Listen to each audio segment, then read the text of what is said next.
آج جو خطرناک کہانی میں آپ کے سامنے رکھنے والا ہوں وہ آپ کے ہوش اڑا دے گی، وہ شاید آپ کے ایمان کو بھی جھنجھوڑ کر رکھ دے۔ جون 2025 کی ایک دوپہر فلپائن کے شہر ناگا سٹی میں 5000 سے زائد کیتھولک عقیدت مند عبادت میں مگن تھے۔ ابھی وہ اپنی مذہبی رسومات ادا کر ہی رہے تھے کہ اچانک ایک عورت کی چیخ نکلی۔ جب لوگوں نے آسمان کی طرف دیکھا تو بادلوں کے درمیان ایک عجیب و غریب درار نمودار ہوئی جس سے روشنی کی تیز لہر نکلی۔ لوگوں کا دعویٰ تھا کہ انہوں نے بادلوں کے اس شگاف میں حضرت عیسیٰ علیہ السلام کا عکس دیکھا جن کے بازو پھیلے ہوئے تھے۔ دیکھتے ہی دیکھتے جیسس ان دی اسکائی کا ہیش ٹیگ انٹرنیٹ پر جنگل کی آگ کی طرح پھیل گیا اور محض چند گھنٹوں میں اسے 500 ملین سے زائد بار دیکھا گیا۔ لیکن کیا یہ صرف ایک اتفاق تھا؟ بلکہ نہیں، اس سال جولائی میں امریکہ کی ریاست الاباما کے آسمان پر بھی ایک بہت بڑی شبیہ دیکھی گئی۔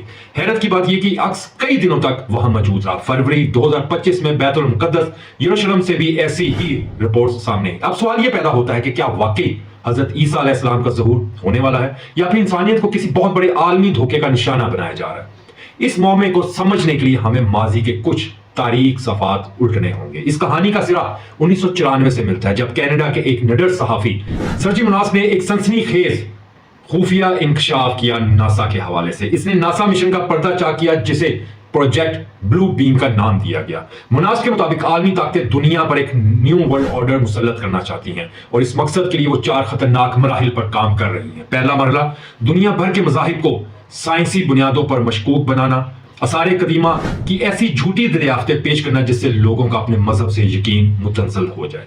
دوسرا مرحلہ آسمان کو ایک بہت بڑے سینما اسکرین میں بدل دینا، لیزر اور ہولوگرام ٹیکنالوجی کے ذریعے آسمان پر مختلف مذہبی پیشواؤں کی تصویریں دکھانا تاکہ دنیا کو ایک مشترکہ عالمی مذہب کی طرف ہانکا جا سکے۔